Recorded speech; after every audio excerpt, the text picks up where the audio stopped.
ரீசெண்டாக ஒரு ரிசர்ச், ஆனால் நம்ம எங்கேயும் போய் தேட போகிறது கிடையாது, இன்ஸ்டாகிராமில் தான் தேடி பார்த்தோம்.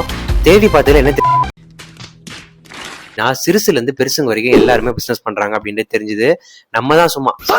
நான் தான் சும்மா இருக்கேன்றது நல்லா தெரிஞ்சுக்கிட்டேன். ஸோ ஆனால் நம்ம பிஸ்னஸ் பண்ண போகிறோம், கண்டிப்பாக பண்ண போகிறோம், அது வேற விஷயம். இப்போ எனக்கு என்ன தோணுது அப்படின்னா, நம்ம ஏன் ஒவ்வொருத்தரோட சக்ஸஸ் ஆண்டர்பிரினர்ஸோட எல்லா ஹிஸ்ட்ரியும் நம்ம பார்க்கக்கூடாது? எப்படி அவங்க மேலே வந்தாங்கன்றதை நம்ம ஏன் தெரிஞ்சுக்க கூடாது? ஒருத்தவங்களோட கஷ்டம் எப்படி அடிபட்டாங்கன்னு தெரிஞ்சாதான் அதுலேருந்து நமக்கு ஒரு எக்ஸ்பீரியன்ஸ் கிடைக்கும்.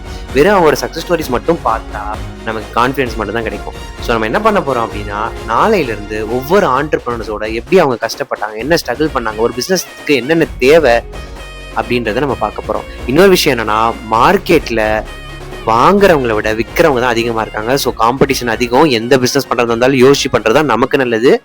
தெரிஞ்சுக்கோங்க, புரிஞ்சுக்கோங்க.